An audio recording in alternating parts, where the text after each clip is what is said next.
ਉਹ ਉਨਾ ਕੁ ਗਾ ਸਕਦਾ, ਉਦੋਂ ਵੱਡਾ ਬੱਚਾ ਸਾਰਾ ਜਪਜੀ ਸਾਹਿਬ ਦਾ ਪਾਠ ਕਰ ਲੈਂਦਾ। ਇਸ ਤਰ੍ਹਾਂ ਜਿੰਨੀ ਕਿਸੇ ਦੇ ਅੰਦਰ ਸਮਰੱਥਾ ਹੈ ਵਾਹਿਗੁਰੂ ਨੇ ਬਖਸ਼ੀ, ਉਹਨਾਂ ਕੁ ਕੋਈ ਨਿਮਰਤਾ ਨਾਲ ਉਹਨੂੰ ਗਾ ਸਕਦਾ, ਜਿੰਨੀ ਜਿੰਨੀ ਕਿਸੇ ਨੂੰ ਤਾਕਤ ਦਿੱਤੀ ਹੋਈ ਆ। ਗਾਵੈ ਕੋ ਦਾਤ ਜਾਣੈ ਨੀਸਾਨ, ਕੋਈ ਉਹਦੀਆਂ ਦਾਤਾਂ ਨੂੰ ਗਾਉਂਦਾ। ਨੀਸਾਨ ਦਾ ਅਰਥ ਹੈ ਪ੍ਰਗਟ ਕਰ ਕਰਕੇ, ਇਉਂ ਜਾਣਦਾ ਕਿ ਮੈਨੂੰ ਵਾਹਿਗੁਰੂ ਨੇ ਆਹ ਦਿੱਤਾ, ਲੋਕਾਂ ਕੋਲ ਦੱਸਦਾ ਦੇਖੋ ਵਾਹਿਗੁਰੂ ਦੀ ਕਿਰਪਾ ਨਾਲ ਮੈਨੂੰ ਆਹ ਮਿਲਿਆ, ਵਾਹਿਗੁਰੂ ਦੀ ਕਿਰਪਾ ਨਾਲ ਇਹ ਪਦਾਰਥ ਮਿਲਿਆ, ਵਾਹਿਗੁਰੂ ਦੀ ਕਿਰਪਾ ਨਾਲ ਇਹ ਪਦਾਰਥ ਮਿਲਿਆ। ਇਸ ਤਰ੍ਹਾਂ ਬਹੁਤ ਸਾਰੇ ਲੋਕ ਉਹਦੀਆਂ ਦਾਤਾਂ ਦੁਆਰਾ ਉਹਨੂੰ ਗਾਉਂਦੇ ਨੇ, ਕੋਈ ਉਹਦੇ ਬਲ ਰਾਹੀਂ ਉਹਨੂੰ ਗਾਉਂਦੇ ਨੇ। ਗਾਵੈ ਕੋ ਗੁਣ ਵਡਿਆਈਆਂ ਚਾਰ, ਕੋਈ ਇਉਂ ਗਾਉਂਦਾ ਕਿ ਦੇਖੋ ਵਾਹਿਗੁਰੂ ਦੇ ਅੰਦਰ ਕਿੰਨੇ ਗੁਣ ਹਨ, ਵਾਹਿਗੁਰੂ ਦੇ ਗੁਣਾਂ ਨੂੰ ਗਾਉਂਦਾ ਹੈ। ਊਚ ਅਪਾਰ ਬੇਅੰਤ ਸੁਆਮੀ ਕੌਣ ਜਾਣੈ ਗੁਣ ਤੇਰੇ, ਵਾਹਿਗੁਰੂ ਦੇ ਗੁਣਾਂ ਦਾ ਗਾਇਨ ਕਰਦਾ। ਸੁਖਮਨੀ ਸਹਿਜ ਗੋਬਿੰਦ ਗੁਣ ਨਾਮ, ਕੋਈ ਤਾਂ ਉਹਦੇ ਗੁਣਾਂ ਰਾਹੀਂ ਗਾਉਂਦਾ ਕਿ ਰੋਜ਼ੀ ਦੇਹੰਦ ਹੈ, ਕਿ ਰਾਜ ਕਰੀਮ ਹੈ, ਕਿ ਕਰਮੰ ਕਰੀਮ ਹੈ, ਕਿ ਸਰਬੰ ਕਲੀ ਹੈ, ਕਿ ਸਰਬੰ ਦਲੀ ਹੈ। ਇਹ ਉਹਦੇ ਗੁਣ ਹਨ ਵੀ ਵਾਹਿਗੁਰੂ ਅੰਦਰ ਇੰਨੇ ਗੁਣ ਹਨ। ਕੋਈ ਉਹਦੀਆਂ ਸੁੰਦਰ ਵਡਿਆਈਆਂ ਕਰਦਾ, ਵਾਹਿਗੁਰੂ ਨੇ ਮੈਨੂੰ ਇੰਨੀਆਂ ਵਡਿਆਈਆਂ ਦਿੱਤੀਆਂ ਨੇ, ਸੋ ਵਾਹਿਗੁਰੂ ਨੇ ਮੈਨੂੰ ਚੰਗੇ ਚੰਗੇ ਗੁਣ ਬਖਸ਼ਿਸ਼ ਕੀਤੇ ਨੇ, ਵਾਹਿਗੁਰੂ ਨੇ ਮੈਨੂੰ ਵਡਿਆਈਆਂ ਬਖਸ਼ੀਆਂ ਨੇ, ਜਾਂ ਵਾਹਿਗੁਰੂ ਵਿੱਚ ਇਹ ਵਡਿਆਈਆਂ ਹਨ। ਮਹਾਰਾਜ ਵੀ ਕਹਿੰਦੇ ਨੇ ਵੱਡੀ ਵਡਿਆਈ ਜਾਂ ਵੱਡਾ ਨਾਮ, ਇਸ ਕਰਕੇ ਵੱਡੀ ਵਡਿਆਈ ਜਾਂ ਨੇਚਲ ਥਾਂ, ਵੱਡੀ ਵਡਿਆਈ ਜਾਣਿਆ ਲਾਓ, ਵੱਡੀ ਵਡਿਆਈ ਜਾਂ ਪੁੱਛਣਾ ਦਾਤ, ਵੱਡੀ ਵਡਿਆਈ ਜਾਂ ਆਪੇ ਆਪ। ਅਖੀਰ ਤੇ ਜਾ ਕੇ ਕਹਿੰਦੇ ਵੱਡੇ ਕੀਆਂ ਵਡਿਆਈਆਂ ਕਿਛ ਕਹਿਣਾ ਕਹਿਣ ਨਾ ਜਾਏ, ਸੋ ਕਰਤਾ ਕਾਦਰ ਕਰੀਮ ਦੇ ਜੀਆਂ ਰਿਜ਼ਕ ਸਮਾਏ। ਇਸ ਕਰਕੇ ਉਹਦੀਆਂ ਵਡਿਆਈਆਂ ਨੂੰ ਮਹਾਰਾਜ ਕਹਿੰਦੇ ਕਿ ਹਰ ਕੋਈ ਗਾਉਂਦਾ ਆਪਣੇ ਜਿੰਨੀ ਕਿ ਕਿਸੇ ਨੂੰ ਹਿੰਮਤ ਦਿੱਤੀ ਹੈ। ਚਾਰ ਦਾ ਅਰਥ ਹੈ ਸੁੰਦਰ, ਚਾਰੂ ਜਾਂ ਚਾਰ। ਸੁੰਦਰ ਵਡਿਆਈਆਂ ਸੁੰਦਰ ਗੁਣਾਂ ਨੂੰ ਕੋਈ ਗਾਉਂਦਾ ਹੈ ਉਹਦੀ ਕਿਰਪਾ ਨਾਲ, ਕੀਰਤਨ ਵਿੱਚ ਗਾਉਂਦਾ, ਕੋਈ ਗੁਣ ਕਥਨ ਕਰਦਾ ਕਥਾ ਰਾਹੀਂ, ਕੋਈ ਵਡਿਆਈਆਂ ਕੀਰਤਨ ਰਾਹੀਂ ਕਰਦਾ ਉਹਦੀਆਂ। ਗਾਵੈ ਕੋ ਵਿਦਿਆ ਵਿਖਮ ਵਿਚਾਰ, ਕਈ ਕੁ ਜਾਣੇ ਜਿਹੜੇ ਉਹਦਾ ਔਖੀ ਵਿਦਿਆ ਰਾਹੀਂ ਵਿਚਾਰ ਕਰਕੇ ਕਹਿੰਦੇ ਨੇ ਵੀ ਔਖਾ ਹੈ। ਵਿਖਮ ਤੋਂ ਭਾਵ ਕਠਨ, ਵਿਖਮ ਪਹਿਲੇ ਦੋ ਵਿਸ਼ਰਾਮ ਗਾਵੈ ਕੋ ਤਾਣ ਗਾਵੈ ਕੋ ਦਾਤ ਉੱਤੇ ਆ ਜਾਂਦੇ, ਤੇ ਬਾਕੀ ਦੇ ਗਾਵੈ ਕੋ ਗਾਵੈ ਕੋ ਗਾਵੈ ਕੋ ਤੇ ਆਉਂਦੇ ਨੇ। ਇਹ ਦਲਾਈਆਂ ਜਿਹੜੀਆਂ ਨੇ ਇਹਨਾਂ ਦਾ ਬਸ ਜ਼ਿਆਦਾ ਧਿਆਨ ਦੇਣਾ। ਵਾਵੇ ਦਲਾਈਆਂ ਜਿਹੜੀਆਂ ਨੇ ਇਹੀ ਆਪਾਂ ਨੂੰ ਹਰੇਕ ਜਗ੍ਹਾ ਵੱਡਾ ਨੁਕਸ ਆਪਣਾ ਦਲਾਈਆਂ ਦਾ ਹੀ ਪੈਂਦਾ। ਇਹ ਪੱਕੀਆਂ ਪਕਾ ਲਓ ਵੀ ਗਾਵੈ, ਇੱਕ ਹੁੰਦਾ ਵਾਵੇ ਨੂੰ ਇੱਕ ਲਾਂ ਲੱਗੀ ਹੋਈ ਵੇ, ਗਾਵੇ ਅਤੇ ਗਾਵੈ। ਤੋ ਆਪਣੇ ਪੜ੍ਹਨ ਵਿੱਚ ਬਸ ਇੰਨਾ ਕਿ ਨੁਕਸਾਨ ਆਪਾਂ ਨੂੰ ਹੁੰਦਾ, ਫਰਕ ਪੈ ਜਾਂਦਾ। ਫਿਰ ਗਾਵੇ ਕੋ ਤਾਣ ਹੋਵੇ ਕਿਸੇ ਤਾਣ, ਇੱਥੇ ਤਿੰਨ ਦਲਾਈਆਂ ਛੱਡੀਆਂ ਗਈਆਂ। ਗਾਵੇ ਕੋ ਤਾਣ ਹੋਵੇ ਕਿਸੇ ਤਾਣ, ਜਦੋਂ ਕਿ ਸ਼ੁੱਧ ਪਾਠ ਬੋਲੋ ਗਾਵੈ ਕੋ ਤਾਣ ਹੋਵੈ ਵੈ ਕਿਸੈ, ਕਿਸੈ ਦੇ ਦਲਾਈਆਂ ਕਿਸੈ ਤਾਣ। ਬਸ ਇੰਨੇ 'ਚ ਹੀ ਤੁਸੀਂ ਬਖਸ਼ਿਸ਼ ਲੈ ਜਾਣੀ ਮਹਾਰਾਜ ਦੀ, ਇੰਨੇ 'ਚ ਹੀ ਖੁਸ਼ੀਆਂ ਹੋ ਜਾਣੀਆਂ। ਧਿਆਨ ਥੋੜ੍ਹਾ ਜਿਹਾ ਦੇਣ ਦੀ ਲੋੜ ਹੈ ਕਿ ਗੁਰਬਾਣੀ ਨੂੰ ਧਿਆਨ ਦੇ ਨਾਲ ਬਸ ਪੜ੍ਹੋ। ਸਤਿਗੁਰੂ ਅੱਗੇ ਵੀ ਬੇਨਤੀ ਕਰੋ ਮਹਾਰਾਜ ਜੀ ਮੈਨੂੰ ਸੋਝੀਆਂ ਦਿਓ। ਨਾਲੇ ਪਹਿਲਾਂ ਇੱਕ ਕੰਮ ਕਰ ਲਿਆ ਕਰੋ, ਜੇ ਕਿਤੇ ਸੰਥਿਆ ਕਰਨੀ ਵੀ ਕਿਸੇ ਨੇ ਜਾਂ ਗੁਰਬਾਣੀ ਪੜ੍ਹਨੀ ਵੀ ਹੈ, ਪਹਿਲਾਂ ਕੜਾਹ ਪ੍ਰਸ਼ਾਦ ਲੈ ਕੇ ਅੰਦਰ ਆ ਕੇ ਬੇਨਤੀ ਕਰਿਆ ਕਰੋ ਮਹਾਰਾਜ ਕੋਲ, ਮਹਾਰਾਜ ਮੈਂ ਬਾਣੀ ਸ਼ੁੱਧ ਪੜ੍ਹਨੀ। ਮਹਾਰਾਜ ਅਸੀਂ ਨਿਤਨੇਮ ਰੋਜ਼ ਕਰਦੇ ਹਾਂ, ਸਾਨੂੰ ਨਿਤਨੇਮ ਦੀ ਸੋਝੀ ਨਹੀਂ ਹੈ। ਸੱਚੇ ਪਾਤਸ਼ਾਹ ਨੂੰ ਇਉਂ ਜਾਣਾ ਵੀ ਦਸਵੇਂ ਪਾਤਸ਼ਾਹ ਆਪ ਹੀ ਬੈਠੇ ਨੇ ਮਹਾਰਾਜ ਕੋਲ, ਹੁਣ ਵੀ ਬੇਨਤੀ ਕਰ ਲਿਆ ਕਰੋ ਮਹਾਰਾਜ ਮੈਨੂੰ ਸੋਝੀ ਦਿਓ ਬਾਣੀ ਪੜ੍ਹਨ ਦੀ। ਸੱਚੇ ਪਾਤਸ਼ਾਹ ਆਪ ਹੀ ਸੋਝੀ ਦੇ ਦਿੰਦੇ ਅੰਦਰ, ਕਿਉਂ ਬੈਠੇ ਹੋ ਆਪਣੇ ਅੰਦਰ ਹੀ ਨੇ। ਜਦ ਤੱਕ ਆਪਣੀ ਅਰਦਾਸ ਨਹੀਂ ਹੁੰਦੀ ਉਦੋਂ ਤੱਕ ਅੰਦਰੋਂ ਸੋਝੀ ਖੁੱਲਦੀ ਨਹੀਂ ਹੈ। ਤੇ ਨਾਲੇ ਦਮਦਮਾ ਸਾਹਿਬ ਜਾ ਕੇ ਊੜਾ ਆੜਾ ਈੜੀ ਸੱਸਾ ਹਾਹਾ ਲਿਖ ਕੇ ਆਓ। ਇਹ ਵਾਰ ਹੈ ਮਹਾਰਾਜ ਜੀ ਦਾ ਵੀ ਜਿਹੜਾ ਬੈਲ ਬੁੱਧੀ ਵਾਲਾ, ਜਿਹਨੇ ਸੰਥਿਆ ਕਰਨੀ ਹੈ, ਜਿਹੜਾ ਬਿਲਕੁਲ ਕੁਝ ਨਹੀਂ ਜਾਣਦਾ, ਜਿਹੜਾ ਦਮਦਮਾ ਸਾਹਿਬ ਜਾ ਕੇ ਊੜਾ ਆੜਾ ਲਿਖਿਆ ਆਊਗਾ, ਉੱਥੇ ਥਾਂ ਬਣਿਆ ਹੋਇਆ ਮਹਾਰਾਜ ਦਾ ਬੋਰਡ ਲੱਗਿਆ ਹੋਇਆ ਊੜੇ ਆੜੇ ਦਾ, ਪਹਿਲਾਂ ਸਰੋਵਰ 'ਚ ਇਸ਼ਨਾਨ ਕਰ ਲਓ, ਫਿਰ ਉੱਥੇ ਊੜਾ ਆੜਾ ਲਿਖ ਲਓ। ਅਸੀਂ 2-3 ਵਾਰੀ ਲਿਖ ਕੇ, ਜਦ ਵੀ ਮੌਕਾ ਲੱਗਦਾ ਜਦੇ ਜਾ ਕੇ ਲਿਖ ਆਈਦਾ। ਮਹਾਰਾਜ ਤੁਸੀਂ ਇੱਥੇ ਬਚਨ ਦਿੱਤਾ ਵੀ ਇੱਥੇ ਬੈਲ ਬੁੱਧੀ ਵਾਲਾ ਵੀ ਪੰਡਤ ਬਣ ਜਾਏਗਾ, ਸਿਆਣਾ ਪੰਡਾ ਬੁੱਧੀ ਵਾਲਾ ਬਣ ਜਾਏਗਾ।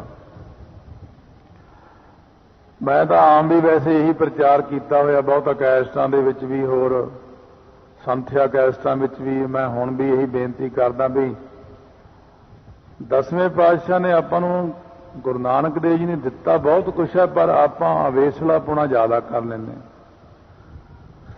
ਬੱਚੇ ਨੂੰ ਸਕੂਲ ਪਾਉਣੇ ਆਪਾਂ, ਦਮਦਮਾ ਸਾਹਿਬ ਪਹਿਲਾਂ ਲੈ ਜਾਓ ਉਹਨੂੰ, ਉਹਦੀ ਉਂਗਲ ਫੜ ਕੇ ਆਪ ਸਾਰਾ ਊੜਾ ਆੜਾ ਲਿਖਾ ਦਿਓ ਉੱਥੇ, ਕਿਉਂਕਿ ਉੱਥੇ ਵਰ ਮਿਲਿਆ ਹੋਇਆ, ਉੱਥੇ ਸਰੋਵਰ ਆ ਸਾਹਮਣੇ, ਇਸ਼ਨਾਨ ਕਰਾ ਦਿਓ। ਜਦੋਂ ਗੁਰੂ ਗ੍ਰੰਥ ਸਾਹਿਬ ਦੀ ਰਚਨਾ 10ਵੇਂ ਪਾਤਸ਼ਾਹ ਨੇ ਕੀਤੀ ਸੀ, ਜਿਹੜੀਆਂ ਕਲਮਾਂ ਬਚ ਗਈਆਂ ਲਿਖਦਿਆਂ ਲਿਖਦਿਆਂ, ਜਿਹੜੀ ਸ਼ਾਹੀ ਬਚ ਗਈ, ਭਾਈ ਮਨੀ ਸਿੰਘ ਕਹਿਣ ਲੱਗੇ ਮਹਾਰਾਜ ਇਹ ਕਲਮਾਂ ਤੇ ਸ਼ਾਹੀ, ਮਹਾਰਾਜ ਕਹਿੰਦੇ ਆ ਸਰੋਵਰ ਵਿੱਚ ਪਾ ਦੇਣਾ, ਕਲਮਾਂ ਵੀ ਸੁੱਟ ਦਿਓ, ਸ਼ਾਹੀ ਵੀ ਇੱਥੇ। ਅਸੀਂ ਸਾਰੀ ਵਿਦਿਆ ਸਰੋਵਰ 'ਚ ਪਾਤੀ ਆ। ਜਿਹੜਾ ਇੱਥੇ ਨਹਾਵੇਗਾ, ਊੜਾ ਆੜਾ ਲਿਖੇਗਾ, ਉਹਨੂੰ ਵਿਦਿਆ ਮਿਲੇਗੀ। ਤੇ ਫਿਰ ਆਪਾਂ ਨੂੰ ਤਾਂ ਸੌਖਾ ਹੀ ਕੰਮ ਹੈ, ਸਿਰਫ ਜਾਣਾ ਹੀ ਹੈ ਬਸ। ਜਦੋਂ ਵੀ ਐਸਾ ਸਮਾਂ ਆਵੇ ਕਦੇ ਛੁੱਟੀਆਂ ਦਾ, ਤਾਂ ਬੱਚਿਆਂ ਨੂੰ ਜ਼ਰੂਰ ਦਮਦਮਾ ਸਾਹਿਬ ਲੈ ਕੇ ਜਾਓ ਤੇ ਉਹ ਊੜਾ ਆੜਾ ਲਿਖਾ ਕੇ ਲਿਆਓ, ਤਾਂ ਕਿ ਸਤਿਗੁਰੂ ਮਹਾਰਾਜ ਜੀ ਬਖਸ਼ਿਸ਼ ਕਰਨ। ਇਹ ਸਾਰੇ ਸਥਾਨਾਂ ਦਾ ਮਹਾਤਮ ਕੇਵਲ ਉਦੋਂ ਹੀ ਨਹੀਂ ਹੁੰਦਾ ਵੀ 8ਵੇਂ ਪਾਤਸ਼ਾਹ ਨੇ ਪੰਜੋਖਰਾ ਸਾਹਿਬ ਗੂੰਗੇ ਬੋਲੇ ਤੋਂ ਗੀਤਾ ਦੇ ਅਰਥ ਕਰਾਏ, ਹੁਣ ਵੀ ਉਹੀ ਕਰਾਉਂਦੇ ਨੇ। ਹੁਣ ਵੀ ਉੱਥੇ ਇਸ਼ਨਾਨ ਕਰਕੇ ਜਿਹੜਾ ਸ੍ਰੀ ਪੰਜੋਖਰਾ ਸਾਹਿਬ ਬੇਨਤੀ ਕਰੇ, ਮਹਾਰਾਜ ਗੂੰਗਿਆਂ ਬੋਲਿਆਂ ਤੋਂ ਗੀਤਾ ਦੇ ਅਰਥ ਕਰਾਏ, ਸਾਨੂੰ ਵੀ ਕਿਰਪਾ ਕਰੋ। ਮਹਾਰਾਜ ਹੁਣ ਵੀ ਉਹੀ ਕਿਰਪਾ ਕਰਦੇ ਨੇ, ਹੁਣ ਵੀ ਆਪ ਹੀ ਕਰਾਉਂਦੇ ਨੇ ਸਾਰਾ ਕੁਝ। ਜਿਹੜੀਆਂ ਸਾਖੀਆਂ ਵਰਤ ਚੁੱਕੀਆਂ ਹੁੰਦੀਆਂ ਨੇ, ਸਿਰਫ ਉੱਥੇ ਤੱਕ ਹੀ ਸੀਮਤ ਨਹੀਂ ਹੁੰਦੀਆਂ, ਉਹ ਆਪਣੇ ਨਾਲ ਵੀ ਇਸ ਤਰ੍ਹਾਂ ਹੀ ਘਟ ਜਾਣਾ। ਸੋ ਮਹਾਰਾਜ ਸੱਚੇ ਪਾਤਸ਼ਾਹ ਕਹਿੰਦੇ ਨੇ, ਕੋਈ ਬੰਦਾ ਵਿਦਿਆ ਦੁਆਰਾ, ਵਿਖਮ ਤੋਂ ਭਾਵ ਵਿਖਮ ਵਿਦਿਆ ਦੁਆਰਾ, ਬਹੁਤ ਔਖੀ ਵਿਦਿਆ ਦੁਆਰਾ ਉਸ ਵਾਹਿਗੁਰੂ ਦੇ ਵਿਚਾਰ ਨੂੰ ਕਰਦੇ ਕਰਦੇ ਬਿਆਸ ਵਰਗੇ ਥੱਕ ਜਾਂਦੇ ਨੇ। ਤੇਰਾ ਅੰਤ ਨਹੀਂ ਪਾ ਸਕਦਾ ਕੋਈ। ਗਾਵੈ ਕੋ ਸਾਜ ਕਰੇ ਤਨ ਖੇਹ, ਕਈ ਫਿਰ ਗਾਉਂਦੇ ਹਨ ਪ੍ਰਮਾਤਮਾ ਨੂੰ ਇਉਂ ਕਿ ਵਾਹਿਗੁਰੂ ਦੇਖੋ ਪਹਿਲਾਂ ਸਰੀਰਾਂ ਦੀ ਸਾਜਨਾ ਕਰਦੇ ਨੇ, ਸਾਜਨਾ ਕਰਕੇ ਫਿਰ ਇਹ ਸਰੀਰ ਨੂੰ ਖੇਹ ਕਰ ਦਿੰਦੇ ਨੇ।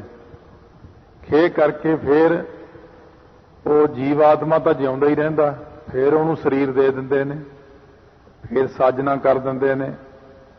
ਜਿਨ ਤੂੰ ਸਾਜ ਸਵਾਰ ਸਿੰਗਾਰਿਆ, ਗਰਭ ਅਗਨ ਮੈਂ ਜਿਨ੍ਹਾਂ ਉਬਾਰਿਆ। ਫਿਰ ਇਉਂ ਵਾਹਿਗੁਰੂ ਦੀ ਉਪਮਾ ਮਹਿਮਾ ਕਰਦੇ ਨੇ ਕਿ ਦੇਖੋ ਵਾਹਿਗੁਰੂ ਕਿਵੇਂ ਸਰੀਰਾਂ ਦੀ ਸਾਜਨਾ ਕਰਦੇ ਨੇ, ਕਿਵੇਂ ਸਰੀਰਾਂ ਨੂੰ ਨਾਸ਼ ਕਰਦੇ ਨੇ। ਕਈ ਇਸੇ ਤਰ੍ਹਾਂ ਹੀ ਗਾਈ ਜਾਂਦੇ ਨੇ। ਚਲੋ ਜਿਵੇਂ ਵੀ ਮਹਾਰਾਜ ਕਹਿੰਦੇ, ਕੋਈ ਗਾਉਂਦਾ ਆਪਣੀ ਆਪਣੇ ਢੰਗ ਤਰੀਕੇ ਨਾਲ, ਹਰੇਕ ਬੰਦਾ ਵਾਹਿਗੁਰੂ ਦੀ ਮਹਿਮਾ ਕਰਦਾ। ਗਾਵੈ ਕੋ ਜੀ ਲੈ ਫਿਰਦੇ, ਕੋਈ ਇਉਂ ਗਾਉਂਦਾ ਭਈ ਵਾਹਿਗੁਰੂ ਜੀਵ ਆਤਮਾ ਪਹਿਲਾਂ ਦਿੰਦੇ ਨੇ, ਜੀਵ ਨੂੰ ਦੇਹੀ ਦਿੰਦੇ ਨੇ, ਫਿਰ ਉਹਦੇ ਵਿੱਚੋਂ ਜੀਵ ਆਤਮਾ ਲੈ ਲੈਂਦੇ ਨੇ ਵਾਪਸ, ਫਿਰ ਉਸ ਨੂੰ ਦੇਹੀ ਦੇ ਦਿੰਦੇ ਨੇ, ਫਿਰ ਉਹ ਜਨਮ ਲੈ ਲੈਂਦਾ। ਇਸ ਤਰ੍ਹਾਂ ਵਾਹਿਗੁਰੂ ਦੇ ਗੁਣਾਂ ਦਾ ਗਾਇਨ ਕਰਦੇ ਰਹਿੰਦੇ ਨੇ ਕਈ ਲੋਕ। ਵਾਹਿਗੁਰੂ ਅਕਾਲ ਪੁਰਖ ਦੀ ਮਹਿਮਾ ਨੂੰ ਕਰਦੇ ਨੇ। ਗਾਵੈ ਕੋ ਜਾਪੈ ਦਿਸੈ ਦੂਰ, ਕੋਈ ਇਉਂ ਗਾਉਂਦਾ ਕਿ ਵਾਹਿਗੁਰੂ ਜਿਹੜਾ ਹੈ ਉਹ ਬਹੁਤ ਦੂਰ ਹੈ। ਜਾਪੈ ਜਾਣਿਆ ਜਾਂਦਾ ਹੈ, ਦਿਸਦਾ ਹੈ ਦੂਰ, ਉਹ ਉੱਪਰ ਹੈ ਨੀਲੀ ਛੱਤ ਵਾਲਾ। ਕੋਈ ਇਉਂ ਕਹਿ ਕੇ ਉਹਦੀ ਉਪਮਾ ਕਰਦਾ ਕਿ ਵਾਹਿਗੁਰੂ ਬਹੁਤ ਦੂਰ ਹੈ, ਵਾਹਿਗੁਰੂ ਮੇਰੀਆਂ ਅੱਖਾਂ ਤੋਂ ਦੂਰ ਹੈ। ਹੁੰਦਾ ਤਾਂ ਕੋਲ ਹੀ ਹੈ, ਪਰ ਉਹਦੇ ਦਿਸਣ ਵਿੱਚ ਉਹਨੂੰ ਦੂਰ ਲੱਗਦਾ। ਗਾਵੇ ਕੋ ਵੇਖੈ ਹਾਦਰਾ ਹਦੂਰ। ਕੋਈ ਇਉਂ ਗਾਉਂਦਾ ਕਿ ਵਾਹਿਗੁਰੂ ਹਾਦਰਾ ਹਦੂਰ ਸਾਹਮਣੇ ਦੇਖ ਰਿਹਾ ਹੈ। ਕਈ ਇਸ ਤਰ੍ਹਾਂ ਕਹਿੰਦੇ ਜਿਨ੍ਹਾਂ ਤੇ ਕਿਰਪਾ ਹੁੰਦੀ ਹੈ, ਜਿਨ੍ਹਾਂ ਤੇ ਕਿਰਪਾ ਹੋ ਜਾਂਦੀ ਹੈ, ਉਹ ਇਸ ਤਰ੍ਹਾਂ ਕਹਿਣ ਲੱਗ ਜਾਂਦੇ ਨੇ। ਜਿਹੜੇ ਇੱਕ ਮਨਮੁਖ ਲੋਕ ਨੇ ਉਹ ਕਹਿੰਦੇ ਰੱਬ ਕਿਤੇ ਦੂਰ ਬੈਠਾ ਹੈ। ਗੁਰਮੁਖ ਕਹਿੰਦੇ ਨੇ ਰੱਬ ਤਾਂ ਬਿਲਕੁਲ ਹਿਰਦੇ 'ਚ ਬੈਠਾ। ਕਹਿ ਰਵਿਦਾਸ ਹਾਥ ਪੈ ਨੇਰਾ ਸਹਿਜੇ ਹੋਏ ਸੋ ਹੋਈ। ਇਸ ਤਰ੍ਹਾਂ ਕਰਕੇ ਹਰੇਕ ਕੋਈ ਆਪਣਾ ਆਪਣੇ ਹਿਸਾਬ ਨਾਲ ਜਿੰਨਾ ਕਿਸੇ ਨੂੰ ਬਲ ਮਿਲਿਆ ਹੋਇਆ ਹਰੇਕ ਗਾਉਂਦਾ। ਹਰੇਕ ਮੱਤ ਵਾਲੇ ਗਾਉਂਦੇ ਨੇ, ਹਰੇਕ ਰਿਸ਼ੀ ਮੁਨੀ ਗਾਉਂਦਾ। ਜਿੰਨੀ ਜਿੰਨੀ ਬਖਸ਼ਿਸ਼ ਕੀਤੀ ਆਪ ਆਪਣੀ ਬੁੱਧ ਹੈ ਜੇਤੀ, ਵਰਨਤ ਭਿੰਨ ਭਿੰਨ ਤੋਏ ਤੇਤੀ। ਪਰ ਫੇਰ ਵੀ ਕਹਿੰਦੇ ਤੁਮਰਾ ਲਖਾ ਨਾ ਜਾਏ ਪਸਾਰਾ, ਕਿ ਵਿਦ ਸਜਾ ਪ੍ਰਥਮ ਸੰਸਾਰਾ। ਕਥਨਾ ਕਥੀ ਨ ਆਵੈ ਟੋਟ। ਕਿਉਂ ਕਥਨ ਕਰਦਿਆਂ ਕਰਦਿਆਂ ਬੜੇ ਬੜੇ ਕਥਾਕੜਾਂ ਕੋਲੋਂ ਅੱਜ ਤੱਕ ਉਹਦਾ ਟੋਟ ਨਹੀਂ ਆਇਆ, ਭਾਵ ਸਿਰਾ ਹੀ ਨਹੀਂ ਮਿਲਿਆ, ਅੰਤ ਨਹੀਂ ਪਿਆ ਹੈ, ਕੋਈ ਟੋਟ ਹੀ ਨਹੀਂ ਆਈ ਉਹਦੇ। ਜੇ ਕਹੀਏ ਵਾਹਿਗੁਰੂ ਦੇ ਦਰ ਦੇ ਉੱਤੇ ਕੋਈ ਘਾਟਾ ਪੈ ਗਿਆ ਵੀ ਬੜਿਆਂ ਨੇ ਕਥਨ ਕਰ ਦਿੱਤਾ, ਉਹਦੇ ਦਰ ਦੇ ਉੱਤੇ ਕੋਈ ਘਾਟਾ ਵੀ ਨਹੀਂ ਹੈ। ਬੜਿਆਂ ਬੜਿਆਂ ਨੇ ਕਥਨ ਕੀਤਾ ਹੈ। ਕਾਥ ਕਾਥ ਕਥੀ ਕੋਟੀ ਕੋਟ ਕੋਟ। ਸੋ ਕਹਿੰਦੇ ਨੇ ਕਈਆਂ ਨੇ ਕਥਨ ਕੀਤਾ। ਬੇਅੰਤ ਲੋਕਾਂ ਨੇ, ਕਰੋੜਾਂ ਲੋਕਾਂ ਨੇ ਪਿਛਲੇ ਸਮੇਂ ਵਿੱਚ ਬੀਤੇ ਹੋਏ ਵਿੱਚ, ਬੇਅੰਤ ਲੋਕ ਅੱਜ ਕਥਨ ਕਰ ਰਹੇ ਨੇ, ਬੇਅੰਤ ਲੋਕ ਆਉਣ ਵਾਲੇ ਸਮੇਂ ਵਿੱਚ ਕਥਨ ਕਰਨਗੇ ਨਿਮਰਤਾ ਪੂਰਵਕ। ਪਰ ਕੋਈ ਬੰਦਾ ਉਹਦਾ ਅੰਤ ਨਹੀਂ ਪਾ ਸਕਦਾ। ਬਲਿਹਾਰੀ ਕੁਦਰਤ ਵਸਿਆ, ਤੇਰਾ ਅੰਤ ਨਾ ਜਾਈ ਲਖਿਆ। ਉਹਦਾ ਅੰਤ ਕੋਈ ਪਾ ਹੀ ਨਹੀਂ ਸਕਿਆ। ਸੋ ਇਸ ਕਰਕੇ ਉਹ ਐਸਾ ਵਾਹਿਗੁਰੂ ਹੈ। ਸਤਿਗੁਰੂ ਮਹਾਰਾਜ ਸੱਚੇ ਪਾਤਸ਼ਾਹ ਉਹਦੇ ਤੇ ਫਿਰ ਕਿਰਪਾ ਕਰ ਦਿੰਦੇ ਨੇ। ਹੁਣ ਜੇ ਕੋਈ ਗਾਵੇ ਉਹਨੂੰ, ਹੁਣ ਕਈ ਲੋਕ ਇਉਂ ਗਾਉਂਦੇ ਨੇ। ਇਹ ਤਾਂ ਹੋ ਗਏ ਦੋ ਪੱਖ, ਨਖੇਤ ਤੇ ਵਿਧੀ ਪੱਖ ਵਿੱਚ। ਕੋਈ ਕਿਵੇਂ ਗਾਉਂਦਾ, ਕੋਈ ਕਿਵੇਂ ਗਾਉਂਦਾ। ਹੁਣ ਕਈ ਲੋਕ ਉਹਨੂੰ ਕਾਹਦੇ ਕਾਹਦੇ ਵਾਸਤੇ ਗਾਉਂਦੇ ਨੇ, ਫਿਰ ਉਹਨੂੰ ਉਹੀ ਚੀਜ਼ ਦੇ ਦਿੰਦਾ ਉਹ। ਕਿਉਂਕਿ ਆਪਣਾ ਇੱਕ ਨਿਸ਼ਾਨਾ ਹੁੰਦਾ ਕਿ ਵਾਹਿਗੁਰੂ ਮੈਨੂੰ ਆਹ ਦਾਤ ਬਖਸ਼ੋ, ਵਾਹਿਗੁਰੂ ਮੈਨੂੰ ਆਹ ਕਿਰਪਾ ਕਰੋ। ਹੁਣ ਕਈ ਲੋਕ ਜਿਹੜੇ ਨੇ ਉਹਦੇ ਤੋਂ ਬਲ ਮੰਗਦੇ ਨੇ। ਤੈਥੋਂ ਹੀ ਬਲ ਰਾਮ ਲੈ, ਨਾਲ ਬਾਣਾ ਦਹਿ ਸਿਰਕਾਇਆ। ਤੈਥੋਂ ਹੀ ਬਲ ਕ੍ਰਿਸ਼ਨ ਲੈ, ਕੰਸ ਕੇਸੀ ਪਕੜ ਗਿਰਾਇਆ। ਸਾਰਿਆਂ ਨੇ ਤੇਰੇ ਕੋਲੋਂ ਹੀ ਬਲ ਲਿਆ। ਜਿਹੜੇ ਜਿਹੜੇ ਲੋਕ ਉਹਨੂੰ ਬਲ ਵਾਸਤੇ ਗਾਉਂਦੇ ਨੇ ਉਹਨਾਂ ਨੂੰ ਵਾਹਿਗੁਰੂ ਬਲ ਬਖਸ਼ਿਸ਼ ਕਰਦੇ ਨੇ। ਗਾਵੈ ਕੋ ਤਾਣ। ਕੋਈ ਗਾਉਂਦਾ ਮੈਨੂੰ ਵਾਹਿਗੁਰੂ ਤਾਣ ਦੇ, ਮੈਨੂੰ ਬਲ ਦੇ। ਇਹ ਵਾਹਿਗੁਰੂ ਮੈਨੂੰ ਬਲ ਦੇ, ਮੈਂ ਲੱਖਾਂ ਵੈਰੀਆਂ ਨਾਲ ਇਕੱਲਾ ਹੀ ਜਾ ਲੜਾਂ। ਉਹ ਬਖਸ਼ਿਸ਼ਾਂ ਵਾਹਿਗੁਰੂ ਤੋਂ ਪ੍ਰਾਪਤ ਕਰਦੇ ਨੇ ਕਿ ਮੈਨੂੰ ਇੰਨਾ ਬਲ ਦਿਓ, ਮੈਨੂੰ ਇੰਨਾ ਬਲ ਦਿਓ। ਸੋ ਜਿਵੇਂ ਭਾਈ ਬਚਿੱਤਰ ਸਿੰਘ ਨੇ ਕਿਹਾ, ਮਹਾਰਾਜ ਜੇ ਆਪ ਜੀ ਬਲ ਬਖਸ਼ੋਗੇ, ਆਪ ਥਾਪੜਾ ਦਿਓਗੇ ਤਾਂ ਮੈਂ ਜਾ ਕੇ ਲੜ ਸਕਦਾ। ਮਹਾਰਾਜ ਨੇ ਕਿਹਾ ਬਚਿੱਤਰ ਸਿੰਘ ਤੂੰ ਸਾਡਾ ਸ਼ੇਰ ਹੈ, ਬੱਬਰ ਸ਼ੇਰ। ਫਿਰ ਮਹਾਰਾਜ ਨੇ 5 ਥਾਪੜੇ ਭਾਈ ਬਚਿੱਤਰ ਸਿੰਘ ਨੂੰ ਬਖਸ਼ੇ। ਲੈ ਬਚਿੱਤਰ ਸਿੰਘ ਹੁਣ ਹਾਥੀ ਨੂੰ ਤੂੰ ਹੀ ਮਾਰਨਾ। ਫਿਰ ਸਤਿਗੁਰੂ ਮਹਾਰਾਜ ਕਹਿੰਦੇ ਜਿੰਨਾ ਕਿ ਕੋਈ ਬਲ ਮੰਗਦਾ ਨਾ ਹੋਵੇ ਕਿਸੇ ਤਾਣ, ਉਹਨਾਂ ਕੁ ਉਹਦੇ 'ਚ ਬਲ ਹੋ ਜਾਂਦਾ। ਜਿੰਨਾ ਜਿੰਨਾ ਬਲ ਮੰਗਦਾ। ਕੋਈ ਇਹ ਤਾਂ ਰੱਬ ਨੂੰ ਕਹਿ ਹੀ ਨਹੀਂ ਸਕਿਆ ਕਿ ਮੈਨੂੰ ਵੀ ਰੱਬ ਬਣਾ ਲੈ। ਚਲੋ ਜੇ ਕੋਈ ਇਹ ਵੀ ਕਹਿ ਦੇ ਉਹਨੂੰ ਕਿ ਮੈਂ ਵੀ ਰੱਬ ਬਣਨਾ, ਫਿਰ ਤਾਂ ਬਸ ਉਹ ਵਿੱਚ ਹੀ ਲੀਨ ਹੋ ਜਾਏਗਾ, ਫਿਰ ਤਾਂ ਗੱਲ ਹੀ ਖਤਮ ਹੋ ਜਾਣੀ। ਦੂਜਾ ਤਾਂ ਬਣਨਾ ਹੀ ਨਹੀਂ ਰਿਹਾ ਉੱਥੋਂ। ਇਸ ਕਰਕੇ ਜਿੰਨਾ ਜਿੰਨਾ ਕਿਸੇ ਨੇ ਬਲ ਆਰਾਧਨਾ ਕਰਕੇ ਮੰਗਿਆ ਹੈ, ਇਉਂ ਤਾਂ ਹਰਨਾਕਸ਼ ਨੇ ਵੀ ਬਲ ਮੰਗਿਆ, ਰਾਵਣ ਨੇ ਵੀ ਬਲ ਮੰਗਿਆ। ਜਿਹਨੇ ਜਿਹਨੇ ਤਪੱਸਿਆ ਕਰਕੇ ਜਿੰਨਾ ਜਿੰਨਾ ਬਲ ਮੰਗਿਆ। ਬ੍ਰਹਮਾ ਨੇ ਤਪੱਸਿਆ ਕੀਤੀ 10 ਲੱਖ ਵਰਾ ਦੇਵੀ ਦੀ। ਜੋ ਦੇਵੀ ਪ੍ਰਗਟ ਹੋਈ, ਕਹਿਣ ਲੱਗੀ ਕੀ ਚਾਹੀਦਾ, ਕਿਹੜੀ ਗੱਲੋਂ ਯਾਦ ਕੀਤਾ। ਕਹਿੰਦੇ ਮੈਨੂੰ ਸ੍ਰਿਸ਼ਟੀ ਦੇ ਰਚਣ ਦਾ ਬਲ ਦਿਓ। ਕਹਿਣ ਲੱਗੀ ਤੈਨੂੰ ਸ੍ਰਿਸ਼ਟੀ ਦੇ ਰਚਣ ਦਾ ਬਲ ਮੈਂ ਨਹੀਂ ਦੇ ਸਕਦੀ। ਸ੍ਰਿਸ਼ਟੀ ਦੀ ਮੈਂ ਪਾਲਣਹਾਰ ਹਾਂ। ਸ੍ਰਿਸ਼ਟੀ ਨੂੰ ਮੈਂ ਥਾਂ ਥਾਂ ਦੇ ਉੱਤੇ ਦੇਖਣਾ ਹੈ, ਥਾਂ ਤੇ ਪਹੁੰਚਾਉਣਾ ਹੈ ਹਰੇਕ ਚੀਜ਼ ਨੂੰ। ਮੈਂ ਸ੍ਰਿਸ਼ਟੀ ਨੂੰ ਰਚਣ ਵਾਲੀ ਨਹੀਂ ਹਾਂ, ਨਾ ਮੈਂ ਇਹਨੂੰ ਬਲ ਦੇ ਸਕਦੀ ਹਾਂ। ਫਿਰ ਕੌਣ ਦਿੰਦਾ? ਕਹਿੰਦੇ ਇਹ ਤਾਂ ਅਕਾਲ ਪੁਰਖ ਦੀ ਹੀ ਭਗਤੀ ਕਰਨੀ ਪਏ। ਫਿਰ 10 ਲੱਖ ਵਰਾ ਤਪੱਸਿਆ ਕੀਤੀ। ਜਦੋਂ ਅਕਾਲ ਪੁਰਖ ਦੀ ਆਕਾਸ਼ ਬਾਣੀ ਹੋਈ, ਤਪ ਕਰ ਤਪ ਕਰ ਤਪ ਕਰ, ਤਾਂ ਇਹਨੇ ਤਪ ਕੀਤਾ। ਬ੍ਰਹਮਾ ਨੇ 10 ਲੱਖ ਵਰਾ। ਫਿਰ ਪਰਮੇਸ਼ਰ ਨੇ ਪੁੱਛਿਆ ਕੀ ਇੱਛਾ? ਕਹਿੰਦੇ ਸ੍ਰਿਸ਼ਟੀ ਦੇ ਰਚਣ ਦਾ ਬਲ ਬਖਸ਼ੋ। ਗਾਵੈ ਕੋ ਤਾਣ, ਤਾਣ ਵਾਸਤੇ ਗਾਇਆ ਇਹਨੇ ਕਿ ਮੈਨੂੰ ਇੰਨਾ ਬਲ ਦਿਓ ਕਿ ਮੈਂ ਸ੍ਰਿਸ਼ਟੀ ਦੀ ਰਚਨਾ ਕਰ ਸਕਾਂ। ਹੋਵੇ ਕਿਸੇ ਤਾਣ, ਫਿਰ ਉਸੇ ਕਿਸੇ ਨੂੰ ਹੀ ਬਲ ਦੇ ਦਿੰਦਾ ਉਹ। ਜੇ ਆਪਾਂ ਵੀ ਕਰੀਏ ਉਹਦੀ ਤਪੱਸਿਆ, ਵੀ ਮੈਨੂੰ ਤਪੱਸਿਆ ਦਿਓ। ਸੋ ਜਿਵੇਂ ਬੜੇ ਬੜੇ ਭਲਵਾਨ ਨੇ, ਬੜੇ ਬੜੇ ਖਿਡਾਰੀ ਨੇ, ਉਹ ਵੀ ਵਾਹਿਗੁਰੂ ਕੋਲ ਆ ਕੇ ਇੱਥੇ ਮੰਗ ਕੇ ਜਾਂਦੇ, ਮੈਂ ਓਲੰਪਿਕ 'ਚ ਫਸਟ ਆਵਾਂ, ਮੈਨੂੰ ਇੰਨਾ ਬਲ ਦਿਓ ਕਿ ਮੈਂ 400 ਮੀਟਰ ਦੀ ਰੇਸ ਸਭ ਤੋਂ ਪਹਿਲਾਂ ਲੰਘ ਜਾਵਾਂ। ਮਹਾਰਾਜ ਉਹਨੂੰ ਉਨਾ ਹੀ ਬਲ ਦੇ ਦਿੰਦੇ ਆ। ਜਿਵੇਂ ਵੀ ਕੋਈ ਵਿੱਦਿਆ ਦਾ ਬਲ ਮੰਗਦਾ ਹੈ, ਕੋਈ ਤੈਰਾਕੀ ਵਿੱਚ ਬਲ ਮੰਗਦਾ ਹੈ, ਕੋਈ ਸੰਗੀਤ ਵਿੱਦਿਆ ਵਿੱਚ ਬਲ ਮੰਗਦਾ, ਜਿੰਨਾ ਵੀ ਕੋਈ ਬਲ ਕਿਸੇ ਨੂੰ ਵੀ ਮਿਲਦਾ ਹੈ ਉਹ ਸਾਰਾ ਵਾਹਿਗੁਰੂ ਤੋਂ ਹੀ ਮਿਲਦਾ। ਜੋ ਵੀ ਤੁਸੀਂ ਲੈਣਾ ਵਾਹਿਗੁਰੂ ਤੋਂ ਲਓ। ਜੋ ਵੀ ਆਪਾਂ ਮੰਗਾਂਗੇ ਉਹੀ ਵਾਹਿਗੁਰੂ ਉਨਾ ਹੀ ਬਲ ਆਪਾਂ ਨੂੰ ਬਖਸ਼ਿਸ਼ ਕਰ ਦੇਣਗੇ। ਸਾਨੂੰ ਮਹਾਰਾਜ ਜੀ ਕਥਾ ਦਾ ਬਲ ਬਖਸ਼ੋ ਜੇ ਮੰਗੀਏ। ਕਿੰਨੀਆਂ ਕਥਾ ਕਰਨੀਆਂ? ਸੰਤ ਬਾਬਾ ਕਰਤਾਰ ਸਿੰਘ ਜੀ 14 ਕਥਾ ਕਰਦੇ ਸੀ ਇੱਕ ਦਿਨ 'ਚ। ਇੰਨਾ ਬਲ ਮੰਗਿਆ ਰੱਬ ਤੋਂ, ਉਹ ਰੱਬਾ ਮੈਨੂੰ ਨੀਂਦ ਘਟਾ ਦੀ, ਮੇਰੀ ਰੋਟੀ ਘਟਾ ਦੀ, ਪਰ ਕਥਾ ਮੈਨੂੰ ਜ਼ਿਆਦਾ ਨਹੀਂ ਕਰਨੀ। ਅਸੀਂ ਨਾਲ ਰਹੇ, ਥੱਕ ਜਾਂਦੇ ਹੁੰਦੇ ਸੀ, ਸਵੇਰੇ ਚੱਲ ਪੈਣਾ, ਸ਼ਾਮ ਤੱਕ ਅੱਧਾ ਘੰਟਾ ਲਾਉਂਦੇ ਸੀ। ਹਰੇਕ 14 ਪਿੰਡਾਂ 'ਚ ਕਥਾ ਰੱਖ ਲੈਂਦੇ। ਚੱਲ ਅਗਲੇ ਪਿੰਡ, ਚੱਲ ਅਗਲੇ ਪਿੰਡ, 14 ਥਾਈਂ ਪ੍ਰਚਾਰ ਕਰ ਦੇਣਾ ਇੱਕੋ ਦਿਨ ਦੇ ਵਿੱਚ। ਸੋ ਇਸ ਕਰਕੇ ਉਹਨਾਂ ਨੇ ਇਹੀ ਬਲ ਮੰਗਿਆ ਸੀ। ਕਿਸੇ ਨੇ ਸਿਮਰਨ ਦਾ ਹੀ ਬਲ ਮੰਗਿਆ, ਇੱਕ ਦੂਜੀ ਬਹੁਤ ਲੱਖ ਹੋਏ, ਲੱਖ ਹੋਵੇ, ਲੱਖ 20। ਮਹਾਰਾਜ ਮੇਰੀਆਂ ਲੱਖਾਂ ਜ਼ਬਾਨਾਂ ਬਣਾ ਦਿਓ, ਮੈਂ ਤੁਹਾਡਾ ਇੰਨਾ ਸਿਮਰਨ ਕਰਾਂ। ਮਹਾਰਾਜ ਮੈਨੂੰ 100 ਪਾਠ ਜਿੰਨਾ ਬਲ ਦਿਓ, 100 ਜਪਜੀ ਸਾਹਿਬ ਰੋਜ਼ ਪੜ੍ਹ ਲਾਂ ਮੈਂ।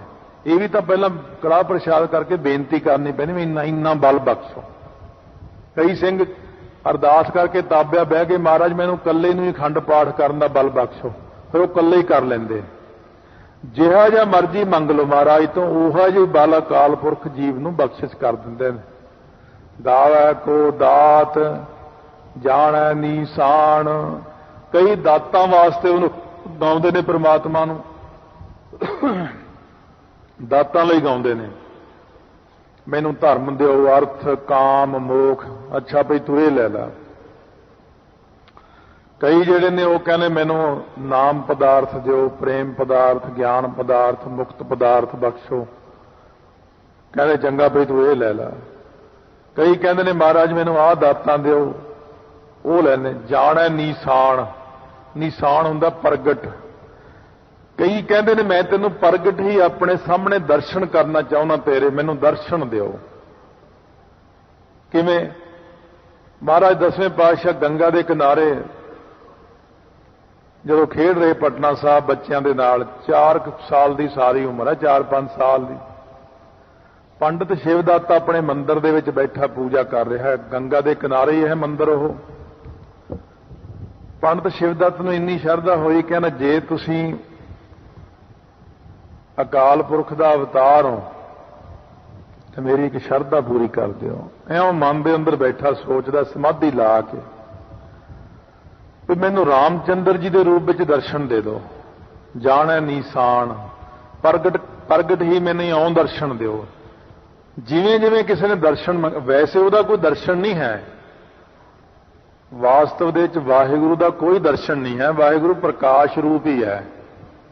ਪਰ ਜਿਵੇਂ ਪ੍ਰੇਮੀ ਦੀ ਸ਼ਰਧਾ ਬਣ ਜੇ, ਉਹ ਉਹੋ ਜਿਹੀ ਬਣ ਕੇ ਦਰਸ਼ਨ ਦੇ ਦਿੰਦਾ ਉਹਨੂੰ। ਜਦ ਆਵਾਜ਼ ਆਈ ਸ਼ਿਵਦੱਤ ਨੂੰ, ਸ਼ਿਵਦੱਤ ਆਂਖੇਂ ਖੋਲੋ ਹਮ ਆ ਗਏ हैं। ਜਦ ਦੇਖਿਆ ਰਾਮਚੰਦਰ ਜੀ ਦਾ ਐਡਾ ਵੱਡਾ ਕੱਦ, ਕਿਉਂ ਰਾਮਚੰਦਰ ਦਾ ਕੱਦ ਲਗਭਗ 7 ਫੁੱਟ ਦੇ ਕਰੀਬ ਹੈ। ਉਹ ਪੁਰਾਣੇ ਸੀ ਨਾ, ਪੁਰਾਣੇ ਲੋਕਾਂ ਦੇ ਕੱਦ 7-8 ਫੁੱਟ ਦੇ ਕਰੀਬ ਹੁੰਦੇ ਸੀ। ਇਹਦਾ ਹੁਣ ਹੌਲੀ ਹੌਲੀ ਕੱਦੀਆਂ ਜਿਹੀਆਂ ਰਹਿ ਗਈਆਂ, ਹੁਣ 4-4.5 ਫੁੱਟ ਦੇ ਕੱਦ ਆ ਗਿਆ ਨਿਆਣੇ ਦਾ। ਹੁਣ ਇਦੋਂ ਕੋਈ ਵੱਧਦਾ ਹੀ ਨਹੀਂ ਅੱਗੇ। ਤਾਂ ਪੁਰਾਣੀਆਂ ਖੁਰਾਕਾਂ ਸੀ 7-8 ਫੁੱਟ, ਆ ਭੀਮ ਹੁਣੀ 8-8 ਫੁੱਟ ਦੇ ਸੀਗੇ।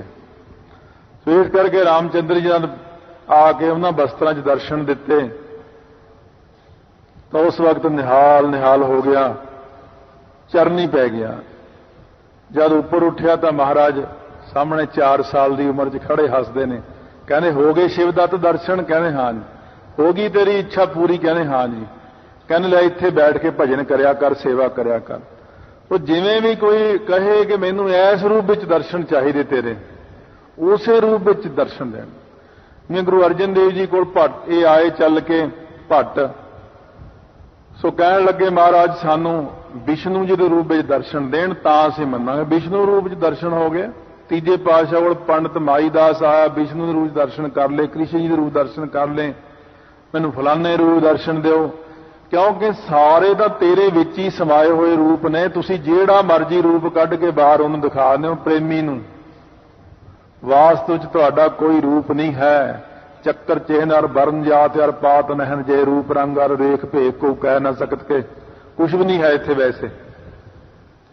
ਪਰ ਸਾਡੀ ਸ਼ਰਧਾ ਹੁੰਦੀ ਜਿਵੇਂ, ਉਵੇਂ ਸਤਿਗੁਰੂ ਮਹਾਰਾਜ ਸੱਚੇ ਪਾਤਸ਼ਾਹ ਸਾਨੂੰ ਦਰਸ਼ਨ ਬਖਸ਼ਿਸ਼ ਕਰਦੇ ਨੇ। ਜਿਵੇਂ ਕੋਈ ਗਾਉਂਦਾ ਹੈ ਆਪਣੀ ਸ਼ਰਧਾ ਨਾਲ, ਜਿਵੇਂ ਕੋਈ ਧੰਨ ਗੁਰੂ ਨਾਨਕ, ਧੰਨ ਗੁਰੂ ਨਾਨਕ, ਧੰਨ ਗੁਰੂ ਨਾਨਕ ਕਰੀ ਜਾਂਦਾ, ਉਹਨੂੰ ਗੁਰੂ ਨਾਨਕ ਦੇਵ ਜੀ ਦੇ ਰੂਪ ਵਿੱਚ ਆ ਕੇ ਮਿਲ ਪੈਂਦੇ ਨੇ। ਸੋ ਇਸ ਕਰਕੇ ਸਤਿਗੁਰੂ ਮਹਾਰਾਜ ਸੱਚੇ ਪਾਤਸ਼ਾਹ ਕਹਿੰਦੇ ਵੀ ਮੈਂ ਤਾਂ ਜਿਵੇਂ ਕੋਈ ਮੈਨੂੰ ਯਾਦ ਕਰਦਾ ਮੈਂ ਤਾਂ ਉਵੇਂ ਹੀ ਦਰਸ਼ਨ ਦੇ ਦਿੰਦਾ ਉਹਨੂੰ। ਗਾਵੈ ਕੋ ਗੁਣ ਵਡਿਆਈਆਂ ਚਾਰ, ਕਈ ਇਉਂ ਗਾਉਂਦੇ ਨੇ ਕਿ ਮੇਰੇ ਚ ਇੰਨੇ ਗੁਣ ਹੋ ਜਾਣ। ਜਿੰਨੇ ਗੁਣ ਕੋਈ ਮੰਗਦਾ ਉਹਨਾਂ ਗੁਣਾਂ ਵਾਸਤੇ ਵਾਹਿਗੁਰੂ ਅੱਗੇ ਅਰਦਾਸ ਕਰਦਾ, ਪਾਠ ਕਰਦਾ ਕਿ ਮੈਨੂੰ ਤਾਂ ਇੰਨੇ ਗੁਣ ਬਖਸ਼ੋ। ਮਹਾਰਾਜ ਸੱਚੇ ਪਾਤਸ਼ਾਹ ਉਹਨੂੰ ਉਨੇ ਹੀ ਗੁਣ ਦੇ ਦਿੰਦੇ ਨੇ।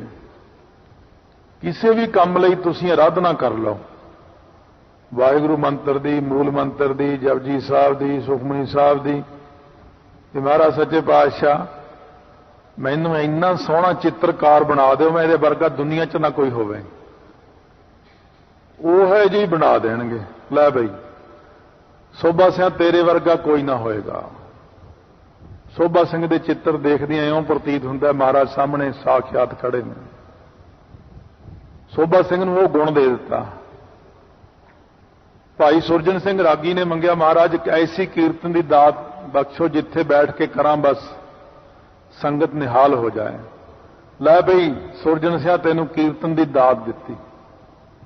ਭਾਈ ਗੋਪਾਲ ਸਿੰਘ ਰਾਗੀ ਨੂੰ ਐਸੀ ਦਾਤ ਦਿੱਤੀ, ਪ੍ਰਕਰਮਾਂ ਹਰਮੰਦਰ ਸਾਹਿਬ ਦੀਆਂ ਭਰ ਜਾਂਦੀਆਂ ਸੀ। ਨਹੀਂ ਤਾਂ ਪ੍ਰਕਰਮਾਂ 'ਚ ਸੰਗਤ ਨਹੀਂ ਬਹਿੰਦੀ। ਹੁਣ ਦੇਖ ਲਓ ਜਾ ਕੇ ਕੋਈ ਰਾਗੀ ਕੀਰਤਨ ਕਰੇ ਹਰਮੰਦਰ ਸਾਹਿਬ, ਪ੍ਰਕਰਮਾਂ 'ਚ ਬਹਿਣ ਨੂੰ ਥਾਂ ਨਹੀਂ ਸੀ ਹੁੰਦਾ। ਇੰਨੀ ਸੰਗਤ ਕੀਰਤਨ ਸੁਣ ਜਾਂਦੀ ਸੀ ਉਹਨਾਂ ਦਾ। ਉਹਨਾਂ ਨੂੰ ਕੀਰਤਨ ਦਾ ਹੀ ਗੁਣ ਦਿੱਤਾ ਹੋਇਆ ਸੀ। ਕਿਸੇ ਨੇ ਕਥਾ ਦਾ ਗੁਣ ਮੰਗਿਆ, ਕਿਸੇ ਨੇ ਕੀਰਤਨ ਦਾ ਮੰਗਿਆ, ਕਿਸੇ ਨੇ ਕੋਈ ਗੁਣ ਮੰਗਿਆ, ਕਿਸੇ ਨੇ ਮੰਗਿਆ ਵਾਹਿਗੁਰੂ ਮੈਨੂੰ ਜਤ ਸਤ ਦੀ ਦਾਤ ਦਿਓ, ਉਹਨੂੰ ਜਤ ਸਤ ਦੇ ਦਿੱਤਾ।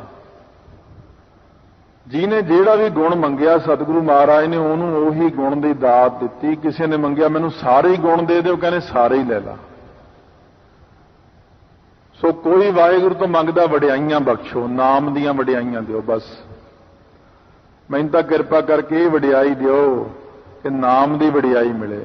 ਅੱਜ ਵੀ ਇਹੀ ਆਇਆ ਸੀ ਬਚਨ ਮਹਾਰਾਜ ਦਾ ਸ੍ਰੀ ਮੁਖ ਵਾਕ ਦੇ ਵਿੱਚ ਕਿ ਮੈਨੂੰ ਤਾਂ ਇੱਕੋ ਵਡਿਆਈ ਦਿਓ, ਜਿਨ ਵਡਿਆਈ ਤੇਰੇ ਨਾਮ ਕੀ ਤੇ ਰਤੇ ਮਨ ਮਾਹੇ, ਨਾਨਕ ਅੰਮ੍ਰਿਤ ਏਕ ਹੈ ਦੂਜਾ ਅੰਮ੍ਰਿਤ ਨਾਹੀ।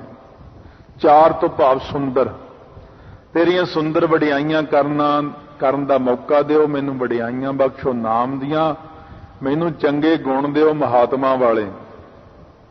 ਗੁਣ ਵੀ ਵੱਖੋ ਵੱਖਰੇ ਨੇ। ਕੋਈ ਸਤ ਸੰਤੋਖ ਦਇਆ ਧਰਮ ਵਿਚਾਰ ਮਿੱਠ ਬੋਲੜਾ ਸੁਭਾਅ ਮੰਗਦਾ ਹੈ।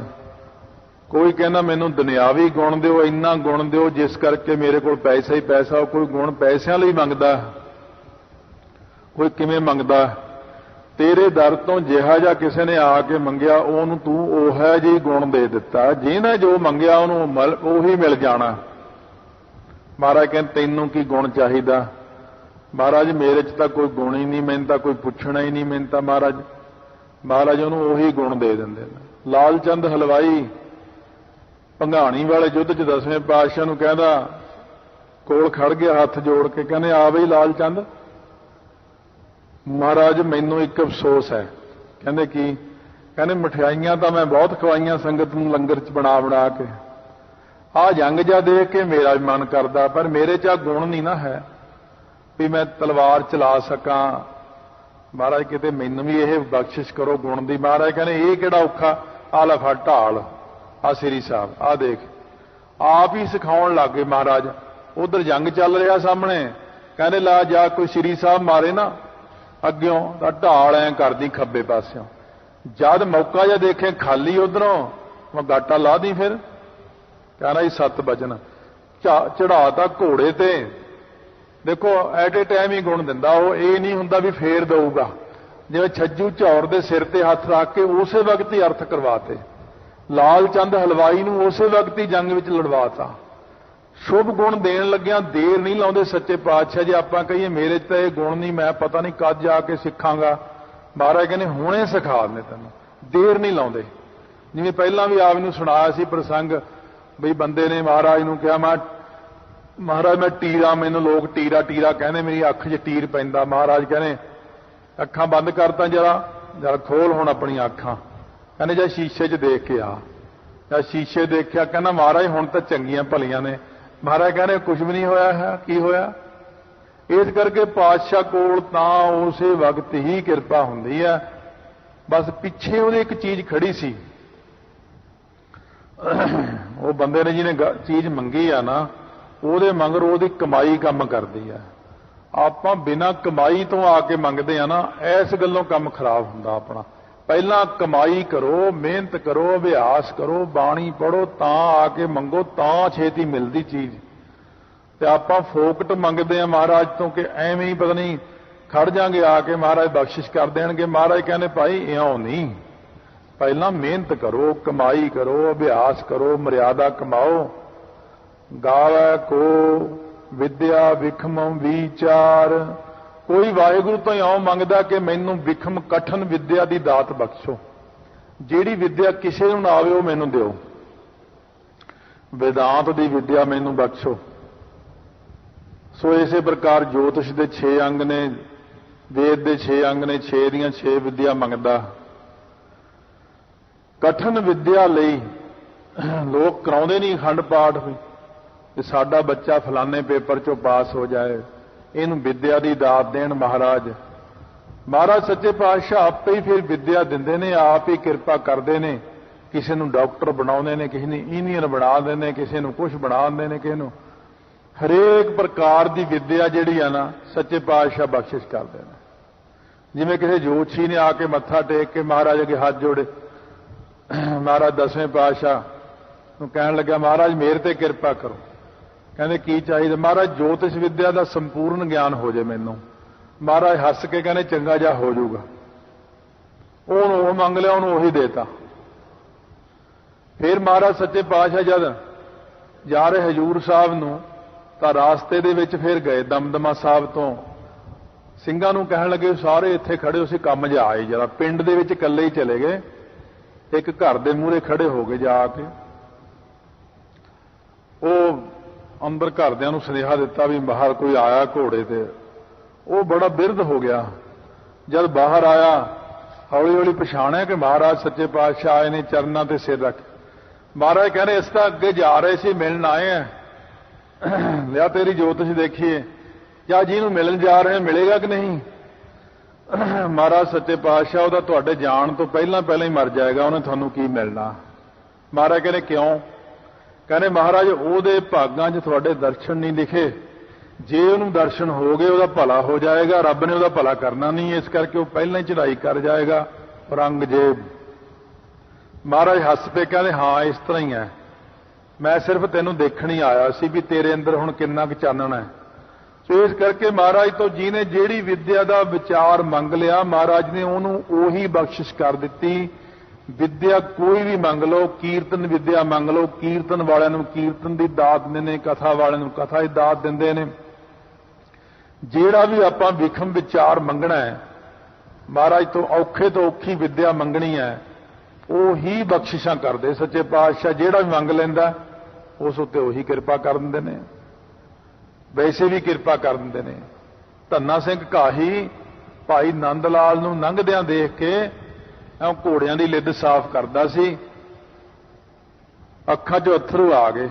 मैं बैठा सोचे, कहना कदे असीं भी कविता लिखांगे, कदे असीं भी प्रचार करांगे भी जिवें भाई नंद लाल होनी ने जां होर ने।